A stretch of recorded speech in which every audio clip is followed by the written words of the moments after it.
Morning all of you. आज हम लोग अध्ययन करेंगे क्लास डीएलएड फर्स्ट ईयर। हमारा सब्जेक्ट है F1 यूनिट 4 लेक्चर 9। आज का हमारा प्रकरण है रविन्द्रनाथ टैगोर का जीवन परिचय। हमारे यूनिट 4 में रविन्द्रनाथ टैगोर के बारे में पढ़ना है, जिसमें उनका एक पुस्तक है शिक्षा। ये जो पुस्तक शिक्षा क्या है? पुस्तक है जो रविन्द्रनाथ टैगोर ने इसकी रचना की है। इस पुस्तक में उन्होंने ये बताया है जिस सीखने में किस प्रकार की स्वतंत्रता होनी चाहिए और स्वायत्तता होनी चाहिए। तो हम लोग इस पुस्तक के बारे में अध्ययन करने से पहले रविन्द्रनाथ टैगोर के जीवन परिचय के बारे में कुछ अध्ययन करें। संक्षिप्त जीवन परिचय उनके हम लोग अध्ययन करेंगे। तो रविन्द्रनाथ टैगोर को ही रविन्द्रनाथ ठाकुर भी कहा जाता है। रविन्द्रनाथ टैगोर और रविन्द्रनाथ ठाकुर दोनों एक ही हैं। रविन्द्रनाथ टैगोर का जन्म 1861 ईस्वी में कलकत्ता के एक ठाकुरबाड़ी परिवार में हुआ था। इनका जन्म कलकत्ता के ठाकुरबाड़ी परिवार में, जो बहुत ही संपन्न थे। उस समय इनका परिवार बहुत ही संपन्न थे। इनके पिता का नाम श्री देवेंद्रनाथ टैगोर था, जो बहुत ही बड़ा समाजसेवी व्यक्ति थे। समाजसेवी के साथ साथ वे धार्मिक प्रवृत्ति के व्यक्ति भी थे। ब्राह्मण समाज के नेता थे। उनकी माता का नाम सरदा देवी था, श्रीमती सरदा देवी, जो बहुत ही धार्मिक प्रवृत्ति के व्यक्ति थे। लोगों को उनको भी समाज सेवा में बहुत ही मन लगता था। वे अपने 13 भाई बहन में सबसे छोटे थे। यानी रविन्द्रनाथ टैगोर भाई बहन मिलकर वह 13 थे और 13 में वो सबसे छोटे थे। छोटे होने के कारण पूरे भाई और बहन का ध्यान उन पे था। सारे उनके भाई और बहन एक से बढ़कर एक थे, कोई किसी से कम योग्यता में नहीं थी। तो सारी का ध्यान उन पे था, जिसके लिए रविन्द्रनाथ टैगोर भी बहुत ही तेज प्रवृत्ति के व्यक्ति थे। उनका दिमाग बहुत तेज था, सभी का ध्यान रहता था उन्हीं पर, पढ़ाई लिखाई का। उनका प्रारंभिक शिक्षा कलकत्ता के प्रसिद्ध सेंट जेवियर स्कूल में हुआ था। उनकी प्रारंभिक शिक्षा कलकत्ता की बहुत ही फेमस स्कूल था कलकत्ता में, उसमें सेंट जेवियर स्कूल। किस स्कूल में? सेंट जेवियर स्कूल में। लेकिन उनके पिता जो थे समाजसेवी व्यक्ति थे। वो चाहते थे कि मेरा बेटा बड़ा होकर एक बैरिस्टर बने, एक बहुत बड़ा वकील बने और समाज की सेवा करे, क्योंकि उस समय भारत में अंग्रेजों की शासन चल रही थी और अंग्रेज जितने बड़े लोग थे उनको उतना ही सताते थे। तो बड़े लोग ये सोचते थे कि हमारे अगर वंश या हमारा बेटा कानूनी पढ़ाई पढ़ेगा तो अंग्रेजों से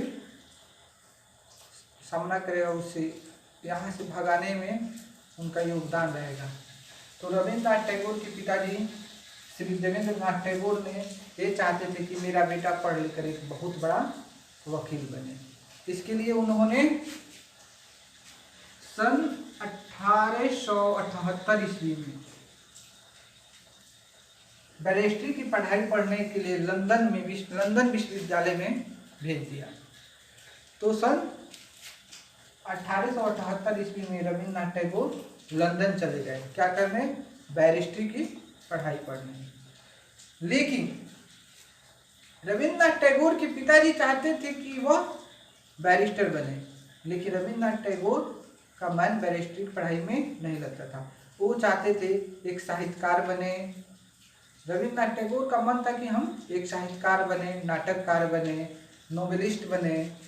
तो उनका बैरिस्ट्री की पढ़ाई में मन नहीं लगा और बिना डिग्री लिए ही, बैरिस्ट्री की पढ़ाई के बिना डिग्री लिए ही उन्होंने सन 1880 ईस्वी में भारत वापस चले आए। उनकी पढ़ाई बैरिस्ट्री में नहीं लगी और उन्होंने बिना डिग्री हासिल किए ही वापस चले आए। वह साहित्यकार बनना चाहते थे, नाटककार बनना चाहते थे। उनकी साहित्य में बहुत ही मन लगता था। सन 1883 ईस्वी में, सन 1883 ईस्वी में उनका विवाह मृणालिनी देवी से हुई, यानी उनकी पत्नी का नाम था मृणालिनी देवी। इसके बाद सन 1901 ईस्वी में उन्होंने कलकत्ता के समीप शांति निकेतन नामक शिक्षण संस्थान की स्थापना की। कब की? 1901 ईस्वी में।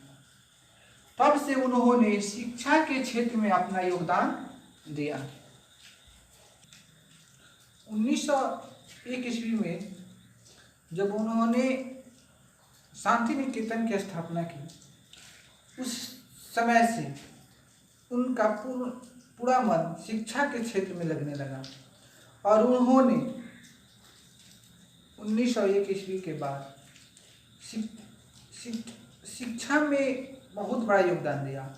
उन्होंने अनेक साहित्य की रचना की, नोवेल की रचना की, जिससे उन्हें 1913 ईस्वी में विश्व भारती नामक एक संस्था की स्थापना की और 1913 ईस्वी में ही 14 नवंबर 1913 को उन्होंने साहित्य के क्षेत्र में उन्हें नोबेल पुरस्कार मिला था। रविन्द्रनाथ टैगोर का 1913 ईस्वी में ही साहित्य के क्षेत्र में नोबेल पुरस्कार मिला था। वे प्रथम भारतीय व्यक्ति थे जिन्हें नोबेल पुरस्कार से सम्मानित किया गया था। रविन्द्रनाथ टैगोर ही एक प्रथम भारतीय साहित्यकार थे जिन्हें सबसे पहले साहित्य के क्षेत्र में नोबेल पुरस्कार से सम्मानित किया गया था। रविन्द्रनाथ टैगोर एक साहित्यकार, नाटककार, कवि, दार्शनिक, समाजसेवी व्यक्ति थे। उन्होंने हर क्षेत्र में अपना योगदान दिया। यहाँ तक वो जो महात्मा गांधी शिक्षा क्षेत्र में जो अंग्रेजी शिक्षा का विरोध करते थे, रविन्द्रनाथ टैगोर ने अंग्रेजी शिक्षा का समर्थन किया। वह बोला अंग्रेजी शिक्षा बेकार नहीं है, अंग्रेज बेकार है। उनका विचार था कि अंग्रेजी पढ़ना सबके लिए आवश्यक है, लेकिन अंग्रेजों को बात मानना सबके लिए आवश्यक नहीं है। इसलिए अंग्रेज बेकार है, लेकिन अंग्रेजों द्वारा दी गई अंग्रेजी शिक्षा बेकार नहीं है, क्योंकि शिक्षा एक ऐसी चीज़ है जो सबके लिए उपयोगी है और सबको अपने जीवन में क्या करना है उसका मार्ग दिखाती है शिक्षा। तो अंग्रेजों द्वारा दी गई अंग्रेजी शिक्षा का भी उन्होंने समर्थन किया। इसके बाद रविन्द्रनाथ टैगोर को अंग्रेजों ने 1915 ईस्वी में नाइटहुड की उपाधि दी थी। किसी नाइटहुड की उपाधि दी थी, जिसको उन्होंने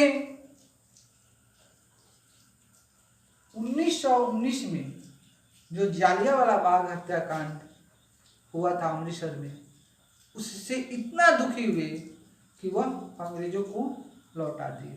यानी जो नाइटहुड की उपाधि उन्हें मिला था उसे वह त्याग दिए। रविन्द्रनाथ टैगोर एक ऐसा कवि थे जिन्होंने दो देशों के राष्ट्रगान की निर्माण किया यानी रचना की।